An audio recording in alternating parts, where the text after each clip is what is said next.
Everybody, मैं हूं अदिति और आप मुझे देख रहे हैं फ्लोरा फ्रेंजी पे, जहां पे किसी भी तरह की पौधों के लिए दीवानगी जो है उसकी कमी नहीं है।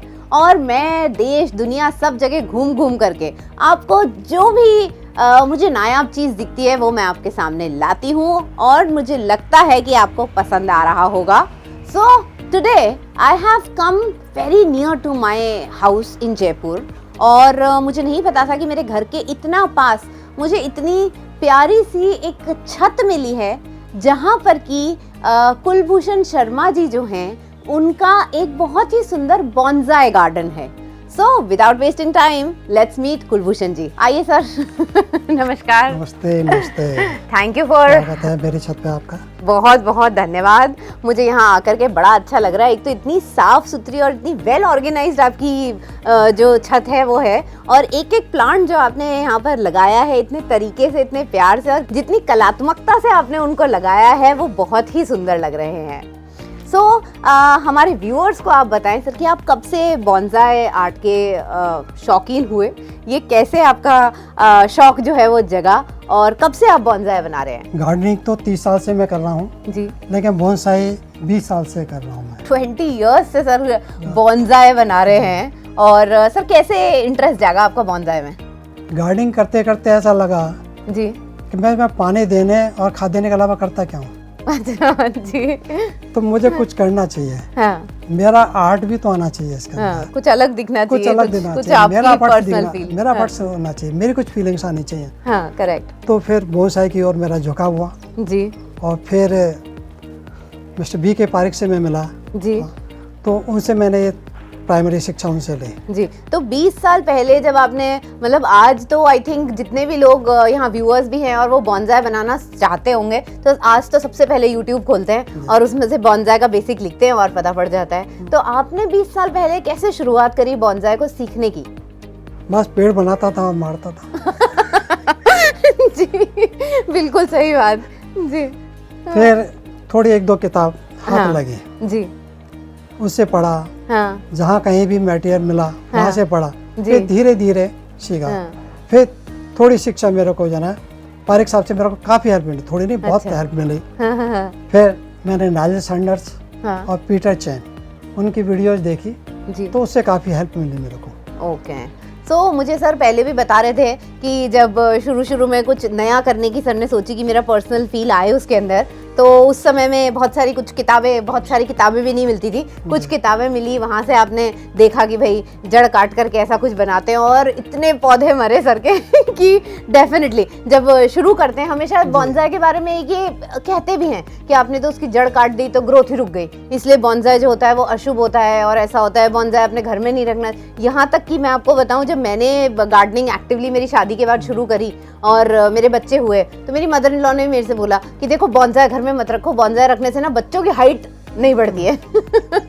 तो इस तरीके की बहुत सारी बातें बॉन्जाई के बारे में कहते रहते हैं। जी, ऐसे कई सारे मिथ्स हैं। लोग कहते हैं कि पेड़ के साथ ज्यादती है, तो ज्यादती तो हम उसको गमले में लगा लेते, वो भी है।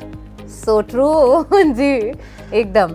हम उसकी जड़ को जो है ना हाँ, वर्टिकली नीचे नहीं जाने देते, हॉरिजॉन्टली फैलाते हैं। हॉरिजॉन्टली फैलाते हैं। तो ये तो देखिए पेड़ को कुछ भी नहीं होता, पेड़ को कुछ भी नहीं होता वो है। पेड़ सो फ्रूट भी देते हैं, फल भी देते हैं, फूल भी बताइए। देते हैं। हाँ। तो ऐसा कोई जाति वाली बात नहीं है। हमने ये पूरी मिथ जो है ये ब्रेक कर दी है आज कि बॉन्जाई जो है, बॉन्जाई बनाना पेड़ के प्रति बहुत ज़्यादा क्रूएल्टी है। ये गलत बात है, क्योंकि जो लोग एक्चुअली बॉन्जाई बनाते हैं जैसे कि सर, उनसे हमें पता पड़ा है कि बॉन्जाई की केवल वर्टिकली जो नीचे ज़मीन में जड़ जा रही है उसको ना जाकर के उसकी हॉरिजॉन्टली स्प्रेड करते हैं। तो ये बिल्कुल भी क्रूएल्टी नहीं है और आप डेफिनेटली ट्राई कर सकते हैं बॉन्जाई बनाना और रखना अपने घर में।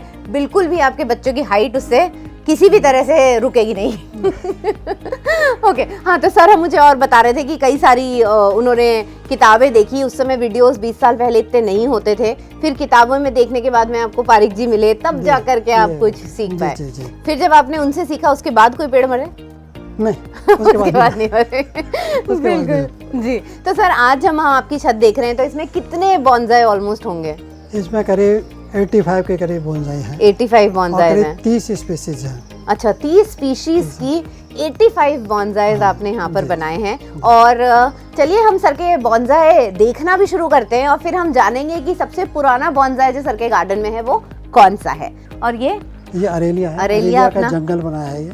ओहो, इसकी आप देखिए रूट का जो यहाँ पर पूरा पैनल है वो बहुत ही ज्यादा कॉम्प्लिकेटेड है और दिख रहा है कि ये भी काफी पुराना लग रहा है मुझे। कितना साल पुराना होगा सर ये है 12-1 साल पुराना। 12-1 साल पुराना है और इसकी रूट्स जो है वो काफी स्ट्रांग है और देखिए जमीन में भी मिट्टी में अंदर कैसे जा रही हैं, तो डेफिनेटली काफी सुंदर है ये गूगल का प्लांट है और जो पूजा अर्चना करने वाले हैं उन्हें पता होगा गूगल क्या होता है। और ये स्पीसीज जो है विलुप्त प्राय है। अच्छा, ओके, संरक्षित मतलब उसमें से आती है इसको जो है। हाँ, तो मैंने गूगल का पेड़ कभी देखा नहीं है, तो इसमें ये इस सीजन के अंदर ही पत्ते नहीं है या इसमें जनरली पत्ते नहीं होते हैं? ये जो है आप जो इससे सारे पत्ते झड़ेंगे और इसके मई और जून में जाकर के इसके पत्ते आएंगे। अब ये इतने 3-4 महीने जो है ये बिना पत्ते के ही रहेगा, ऐसे डंडी डंडी रहेगी। और ये जैसे सांप कैंचली बदलता है इस तरह से ये अपनी वो बदलता है। अच्छा, हाँ, तो पूरा रंग बदल जाता है उस पेड़ का। बिल्कुल जी। और इसमें जो गूगल है वो कहाँ से निकलती है? गूगल इसका मतलब गोंद होता है ना, हाँ। होता है तो इसमें कट लगाते हैं। अच्छा, तो वहाँ से जो गोंद होता है, हाँ, वो होता है गूगल, जो पूजा में यूज में आता है। आपने कभी ट्राई करा है? नहीं, कभी ट्राई नहीं किया। क्योंकि ऑब्वियसली बॉन्जा है तो उसको तो संभाल करके रखना है, तो वो ट्राई करने की कोई मेरी ख्याल से चेष्टा ही नहीं करी होगी कभी। जी ठीक है। ये फाइकस सीला है। फाइकस सीला है और इसको भी मैंने एक जो है पेंचिंग बनाने की कोशिश करी है। ठीक है। ये फाइकस वायरन है। अच्छा, फाइकस की भी ये बड़का पेड़ नहीं है? ना, ये बड़का पेड़ ना। मैं तो इसे बड़का ही पेड़ समझ रही थी। फाइकस सीला है, फाइकस वायरन है, इसको पिलखन बोलते हैं। हाँ, पिलखन मैंने नाम सुना है। हाँ। और जब इसकी पत्तियां निकलती है ना तो एकदम लाल होती हैं। अच्छा, लाल होती है तो इसे लिपस्टिक फाइकस भी बोलते हैं। ओके, लिपस्टिक फाइकस बोला जाता है। लिपस्टिक लगी हुई है, पिंक एकदम निकलती हैं। जी। और ये हमें पता ही है फाइकस ही है अगेन। और फाइकस की एक बहुत ही बढ़िया खूबी होती है कि ना इसको गाय खाती है और बड़ी आसानी से ये चल पाता है। तो सर ने काफी प्लास्टिक के पॉट में इसे लगा रखा है और काफी अच्छा लग रहा है ये। तो सर के यहाँ पर मैंने जितने भी पॉट्स देखे बड़े अलग अलग तरीके के हैं। हम आगे भी एक में जाने वाले हैं और उसको हम सर, मेरे ख्याल से ये सर का सबसे ज्यादा आपका फेवरेट प्लांट यही है? हाँ, फेवरेट प्लांट है ये। चलिए तो सर के फेवरेट प्लांट की तरफ चलते हैं। ये मेरा 30 साल पुराना प्लांट है जी। और कंबोडिया के अंदर एंकोर वाट के जो टेम्पल्स हैं जी, उन टेम्पल्स को पेड़ों ने जो है बिल्कुल जकड़ रखा है। तो अच्छा। उससे प्रभावित होकर के ये मैंने बनाया है। ओके। इस प्लांट की जो एरियल रूट है, हाँ। उसने इस टेम्पल को जो है पूरा कैप्चर कर लिया है। ये मैंने इसको जो है हाँ। कोशिश की है उसको रेप्लिका करने की। तो देखिए कितना सुंदर। सर ने कहीं देखा होगा कि कंबोडिया में इस तरीके के जो हैं जंगल हैं, वहाँ पर बुद्धिस्ट टेम्पल्स हैं और जो प्लांट्स हैं वो बड़े बड़े हैं, ट्रीज हैं और उनकी एरियल रूट्स ने इस तरीके से वहाँ के जितने भी टेम्पल्स हैं उन सबको कवर कर रखा है। और सर ने पूरा रेप्लिकेट उसको जो है यहाँ इंडिया में सर की छत पे कर दिया है। That's amazing. और इसके पीछे और भी कुछ चीजें हैं। सर आप हमें इसके पॉट और मंदिर के बारे में भी बताएं। हाँ, ये पॉट भी मैंने बनवाया है और ये मैंने खुद बनाया है। तो ये जो बनाया गया है ये कारपेंटर के साथ में नहीं, किस चीज का? ग्रेनाइट का तो पॉट बना हुआ है और जो घर में बची हुई टाइल्स वगैरह होती हैं उनसे बनाया गया है मंदिर। तो बहुत ही ज्यादा सुंदर लग रहा है। मैंने इस तरीके का बॉन्साई बना हुआ ऐसी कभी भी नहीं देखा है, तो that is definitely unique and I also love this. चलिए सर, और कौन सा प्लांट आप हमारे व्यूअर्स को दिखाएंगे? ये स्लैंटिंग है ये। अच्छा, बॉन्साइज के बहुत अलग अलग तरीके होते हैं। हाँ। तो इसमें एक स्लैंटिंग होता है, स्टाइल होती है जी। ये मालपीजिया का है। स्लैंटिंग में जो पेड़ झुका हुआ होता है। हाँ, हाँ, हाँ। तो ये पेड़ झुका हुआ है। अच्छा, इसलिए स्लैंटिंग स्टाइल। तो जब हम इसे देख रहे हैं तो इसकी ऐसे करके ये इस तरफ झुक रहा है। तो आपने इसके जो पूरा का पूरा तना होगा, हाँ। इसको भी आपने वायर करा होगा ऐसे? ओके। बॉन्साई तो बिना वायरिंग के बनता ही नहीं है। मैं इसकी एक विशेष चीज बताऊं जी। बरसात के अंदर ये एरियल्स रूट आती हैं। हाँ। लेकिन जैसे बरसात खत्म हो जाती है तो ये एरियल्स रूट को नमी नहीं मिल पाती। हाँ। तो फिर ये खत्म हो जाती है। अच्छा। तो इसलिए मैंने इसको यहाँ पे एक पॉट रखा है, मिट्टी रखी, उसमें पानी डालता हूँ। तो इससे नमी मिलती रहेगी और ये एरियल रूट्स डेवलप हो जाएंगे और फिर इनको जमीन तक पहुँचा दूंगा मैं। ओह सो नाइस। तो देखिए कितना ज़्यादा जो डेफिनेटली जो ना बॉन्जाई में काम करता है उनको बहुत ज़्यादा समय लगता है और बहुत माइन्यूटली देखना पड़ता है। और सर ने तो और भी ज़्यादा उसको अलग तरीके से देखा है कि इसकी जो एरियल रूट्स हैं, इस बार थैंक गॉड बारिश ज़्यादा हुई तो हाँ, तो फाइकस के अंदर बहुत जगह मैंने देखा कि बहुत एरियल रूट्स निकल रही थी और इन्होंने तो अलग ही एक सिस्टम बिठाया है कि उसमें अच्छे से पानी मिले और उसकी एरियल रूट्स जो हैं वो नीचे तक पहुँच जाए। बहुत बढ़िया सर। ये भी मुझे काफी डिफरेंट और सुंदर सा लग रहा है, तो इसमें क्या डिफरेंस है? ये पेंजिंग है। हाँ, ये पेंजिंग का मतलब होता है कि पत्थर में एक सीन क्रिएट करना। ओके, एक सीनरी क्रिएट करना। हाँ, प्लांट्स के और रॉक के साथ में यूज करना जी। ये एक रॉक है और रॉक के अंदर ही एक प्लांट लगाया है जी। इसके अंदर नीचे पानी दिखाया है। हाँ, इसके अंदर 2 रॉक रखी है, जैसे पानी के अंदर कोई पत्थर होते हैं। हाँ, और इसमें चलती हुई बोट है, तो एक सीन क्रिएट किया है जी। बहुत ही बढ़िया सर। ये जो पेंजिंग हम बनाते हैं तो इसके अंदर जो पत्थर है उसके अंदर आपने कहीं मिट्टी डाली है या कैसे ये टिका हुआ है प्लांट? मिट्टी तो चाहिए प्लांट के लिए जी, तो आपने इसमें बिल्कुल वही टेक्निक है कि इसके अंदर कुछ ऐसी जगह बनाना, केविटी बनाना। हाँ, उस केविटी में जाकर के प्लेस करना। अच्छा, प्लांट को जाना। हाँ, और उसमें पानी भी जा सके। हाँ, तो काफी टेक्निकल चीज है। हाँ, लेकिन बहुत सुंदर लग रहा है। इसमें जो पानी पड़ता है वो निकलता भी नहीं और इसका पानी इसमें भी नहीं आता, इस चीज का भी ध्यान रखना है। ओके, क्योंकि आपने पेंट करा हुआ है, पेंट खराब हो जाएगा। अगर इसकी मिट्टी इसमें आ जाएगी तो ये सारा खराब दिखेगा। हाँ, तो ये सब चीजों का ध्यान रखना। So penjing again is a new thing guys. अगर आपने अभी तक पेंजिंग नहीं देखा है तो और यूट्यूब पे जाइएगा और देखिएगा कि पेंजिंग किस तरीके की चीज होती है। This is still evolving. India में आपको बहुत ज्यादा पेंजिंग के आर्टिस्ट मेरे ख्याल से नहीं मिलते हैं, बॉन्जाई के फिर भी मिल जाते हैं, लेकिन पेंजिंग और काफी नई तरीके की चीज है। तो ये तो बड़का पेड़ है, बड़का पेड़ है और बड़के पेड़ में बहुत सारी एरियल रूट्स निकल रही हैं। और गाइस अगर आपने दुनिया का सबसे बड़ा बड़का पेड़ आप देखना चाहते हैं तो मैं डिस्क्रिप्शन बॉक्स में मेरा जो वीडियो है, जो मैं कैलकाटा गई थी, द ग्रेट बैनियन ट्री देख करके आई थी, जो बहुत ही ज़्यादा बड़ा है, वो मैंने कवर करा है, ज़रूर देखिएगा उसका वीडियो भी। आगे चलते हैं और सर के खजाने में से और बॉन्जाइज जो हैं उनको देखते हैं हम लोग। तो आप बेसिकली किस तरीके के पॉट को ज़्यादा यूज़ करना पसंद करते हैं? लिए जो है पेड़ के अनुसार लगाए जाते हैं। अच्छा, ठीक है। उनकी स्टाइल कैसी है, हर एक स्टाइल के अनुसार अलग पॉट होता है, उसके हाइट के अनुसार अलग पौधा होता है। हाँ, ये बोनसाई है, तो हाँ, इसके लिए छोटा पॉट चाहिए। ओके, सो मामे जो होता है वो बहुत छोटा वाला जो होता है, इसके लिए छोटा पॉट चाहिए। ओके, और वो जो हमने देखा था फाइकस, तो वो ऑब्वियसली इतना बड़ा था तो उसके लिए हमें और बड़ा चाहिए। ये कैजुरीना का प्लांट है। ओके, और ये भी 15 से 20 साल पुराना है। 15 से 20 साल पुराना है। चीड़ जो होती है वो वही है ये? नहीं, चीड़ और अलग होती है। अच्छा, भाई नया प्लांट्स हैं, मतलब मैंने कभी देखे ही नहीं है, लेकिन ये हालांकि काफी चीड़ जैसा मुझे लग रहा है, लेकिन ये नई वैरायटी है। This is casuarina plant. Pot की हाइट करीब 2.5 से 3 इंच की है और प्लांट इतना ऊंचा हो गया है। ये भी बहुत ही बढ़िया। ये भी पहाड़ी वैरायटी है क्या कोई? नहीं, जंगलों में होता है। साउथ के अंदर इसकी तो खेती की जाती है। साउथ में खेती करी जाती है। इसकी कोई और यूज भी होता है? इसके कोयला बनाते हैं इसकी लकड़ी से। अच्छा, वेरी नाइस। अलग तरीके का प्लांट है एकदम। कैजुरीना मैंने कभी नहीं देखा था। ये जेड का प्लांट है और ये कास्केड स्टाइल है इसकी जो है जी। कास्केड वो स्टाइल होती है पहाड़ों के अंदर एक साइड में जब पेड़ को जगह नहीं मिलती तो एक साइड में लटकना शुरू होता है। अच्छा, तो ये जैसे इस तरफ ये लटक रहा है। हाँ, तो इसको कास्केड स्टाइल बोलते हैं। सो बॉन्जाई का नाम आए और जेड ना आए ऐसा तो हो ही नहीं सकता, लेकिन सर ने जेड को भी इतना कलात्मकता से बना रखा है कि आप इमेजिन करिए यहाँ पहाड़ है और पहाड़ में तो घुस नहीं सकता प्लांट, इस वजह से उसने नीचे ग्रो करना शुरू कर दिया। ऊपर से भी सर ने लकड़ी लगा करके उसको बड़े स्टाइल से उसे टिका रखा है। हवा के जब तेज हवा चलती है तो कई बार हो जाता है, कई बार बंदर भी। तो बहुत ही सुंदर लग रहा है। ये कैस्केड स्टाइल है और एक तरफ को फॉल करता हुआ ये प्लांट है, बहुत ही खूबसूरत। सर ये कितना पुराना होगा? ये भी 20 साल पुराना। 20 साल पुराना प्लांट, 20 साल की कड़ी मेहनत है ये फॉर्मूला प्राइड है और जेड का ही है जी। तो ये भी करीब 20-1 साल पुराना है। 20-1 साल पुराना है और इनफॉर्मल अपराइट इसका जो डिजाइन है वो है। सर उसकी क्या विशेषता होती है? इनफॉर्मल अपराइट में जो इसके जो ट्रंक होती है वो सीधी नहीं चलती। अच्छा, घूम के चलती है। फॉर्मल में एकदम सीधी चलती है, सीधी चलती है। तो ये थोड़ा सा टिल्टेड है और फिर उसको बिल्कुल जो टिपिकल बॉन्जाई की शेप होती है वो उस तरीके से दी गई है।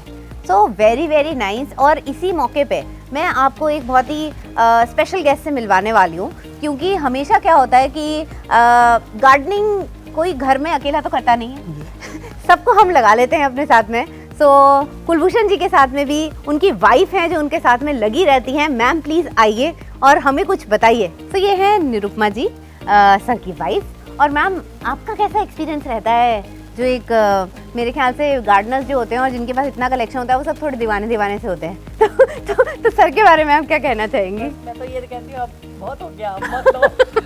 अरे मैम, जुनून ऐसा है कि जब भी जाते हैं किसी के साथ तो जरूर प्लांट तो आना ही है घर में। बिल्कुल। ऐसे मैम ऐसे मत करिए, हमको तो इतना बढ़िया कलेक्शन यहाँ पर देखने को मिल रहा है, आप कह रही हैं कि बंद कर दीजिए। बिल्कुल नहीं सर, ये तो चलते रहना चाहिए। लेकिन मैम आपको भी कुछ शौक तो हो ही गया होगा। तो शौक तो खैर क्या है, नहीं ये पूरा साथ देती है मेरा गार्डनिंग में। हाँ। पूरा साथ देती है। जी, तो बहुत ही बढ़िया है। हस्बैंड वाइफ दोनों मिल करके देखिए कितनी सुंदर सी एक बगिया जो है वो छत पे बनाई है। So ma'am thanks to you too कि आप सर के साथ में इतना सारा लगी रहती हैं। ये करीब 35 साल पुराना मेरा अडीनियम का प्लांट है और अप्रैल के अंदर इसमें 400 के करीब फ्लावर्स आते हैं। मैं तो कोई गिन नहीं सकता। ओहो, जरा इमेजिन करिए कि कितना सुंदर लगता होगा। और इतना बढ़िया इसका जो कोडक है वो है, बहुत ही कॉम्प्लिकेटेड और बहुत ही सुंदर लग रहा है। और डेफिनेटली ये सोचने की बात है कि जब इसमें विजुअलाइज करिए कि 400 से ज्यादा इसमें फूल आते होंगे तो पूरा ये फूल से एक भी पत्ती नहीं होती, सिर्फ फूल, केवल फूल ही फूल। और इसकी क्या स्पेशलिटी है? ये बस मेरी बेटी जब हुई थी तब मैं लेके आया था।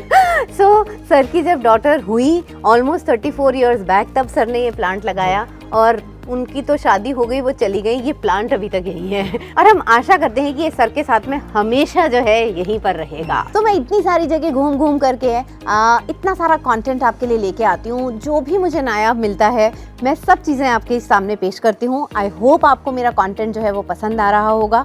आपको इतने तरह तरह के प्लांट्स, इतनी यूनिक गार्डनर्स से मैं आपको मिलाती हूँ। और अगर आपको मेरा काम पसंद आ रहा है तो प्लीज़ मेरे चैनल को सब्सक्राइब अभी कर दीजिए। It means a lot for me. So ये सर की एक और पूरी साइड है जहाँ पर बहुत ही बढ़िया और यूनिक प्लांट्स रखे हैं। तो हम फटाफट देख लेते हैं कि कौन कौन से प्लांट्स हैं। जी सर। ये खिरनी का प्लांट है जी। और खिरनी जो होता है उत्तराखंड का होता है। फल आते हैं छोटे छोटे। अच्छा, वहीं पर खाने को मिलेंगे। ओके। ये बाओबैब प्लांट है। हाँ, इसको कल्प वृक्ष बोलते हैं। कल्प वृक्ष का बॉन्साई बना दिया सर ने। और बहुत ही अलग, इसकी पत्तियों का कलर भी कितना डिफरेंट है, काफी सुंदर जी। ये अपना पीपल, पारस पीपल है। ये पारस पीपल है। पीपल और पारस पीपल में क्या डिफरेंस होता है? इसकी पत्तियों का फर्क होता है। अच्छा, पत्तियां मेरे ख्याल से छोटी होती हैं और पीपल बहुत सॉफ्ट होती हैं। सॉफ्ट होती हैं, छोटी होती हैं। So that is Paras people. ये बहुत ही नया प्लांट मुझे लग रहा है सर। गूगल का प्लांट है ये। गूगल का हमने छोटा पहले देखा था और ये बड़ा है। इसके ऊपर फ्रूटिंग भी देख सकते हो। जी हाँ, कितनी छोटी छोटी बेरीज जैसे कुछ फ्रूट आ रहे हैं। और हमने एक्चुअली इन्हें तोड़ के भी देखा, लेकिन ये जो है ये खाने लायक तो मुझे नहीं लग रहा है। लेकिन ये सीड पॉड है बेसिकली इसके गूगल के। और जैसा कि हम पहले ही जानते हैं गूगल पूजा में काम में आता है। इसमें भी रबर प्लांट की तरह से कट लगा करके उसका इकट्ठा किया जाता है और वो पूजा में काम में आता है जी। फाइकस जी। ये ब्रूशेरा। ब्रूशेरा हेज प्लांट अगेन? नो। अच्छा, ये ब्रूशेरा है और ये बाहर का प्लांट है। बहुत रेयर प्लांट है जी, बहुत ही कम मिलेगा ये। ओके। और काफी अलग, डिफरेंट और काफी सुंदर लग रहा है ये राफ्ट स्टाइल है। हाँ।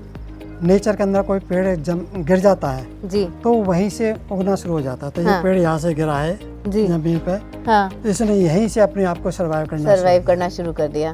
बहुत राफ्ट स्टाइल बोलते हैं। राफ्ट स्टाइल है और जेड का सर ने राफ्ट स्टाइल बॉन्साई बनाया हुआ है, काफी खूबसूरत। ये गूलर का प्लांट है। अच्छा। इसके ऊपर फिग आती हैं। अच्छा, ओके। हाँ। तो ये गूलर का प्लांट है। ओके, इसका भी तना काफी अलग हो रहा है। ये गुलमोहर का प्लांट है। बिल्कुल। और गुलमोहर काफी ही ज्यादा यूजफुल भी एक प्लांट होता है। उसके ऊपर भी मैंने एक वीडियो करा हुआ है, अगेन मैं डिस्क्रिप्शन बॉक्स में डाल दूंगी और आप जरूर देखिएगा। Everything about Gulmohar tree. ये इनरमी हेज प्लांट होता है ना? हेज प्लांट होता है, बिल्कुल। ये हेज का बना हुआ। हेज प्लांट का एक और हेज प्लांट और उसका भी बॉन्साई सर ने बना रखा है। So with that we have come to the end of this episode. और हमने इतने नया प्लांट्स जो हैं एक छत के ऊपर, सर मेरे को कहना पड़ेगा आपने बहुत ही सुंदर अरेंजमेंट करा हुआ है अपने प्लांट्स का और बहुत ज़्यादा क्लीन और बहुत तरीके से सजाया हुआ है। तो बहुत सुंदर लगा मुझे आपके गार्डन में आकर के and thank you for having us. मुझे भी अच्छा लगा आपने मेरे प्लांट्स को कवर किया। बिल्कुल सर, और viewers I am pretty sure आपको बहुत सारे आइडियाज भी मिले होंगे। और मैं आपको बता देती हूँ कि वो जो सर ने कंबोडिया वाला बनाया है ना फाइकस का, वो तो मैं चीटिंग करके और मैं भी बनाने वाली हूँ और मैं आपको ज़रूर दिखाऊंगी मेरा वाला भी। Okay, so with that we have come to the end of this episode. मत भूलिएगा मेरे चैनल को सब्सक्राइब करने का। इस वीडियो को जितना ज़्यादा आप शेयर कर सकें ज़रूर शेयर करिएगा, सब लोगों को देखने के लिए मिलना चाहिए। कुलभूषण शर्मा जी जो कि जयपुर में रहते हैं, उनकी छत पे बनाया हुआ इतना सुंदर bonsai garden. And I will see you very very soon. Bye bye.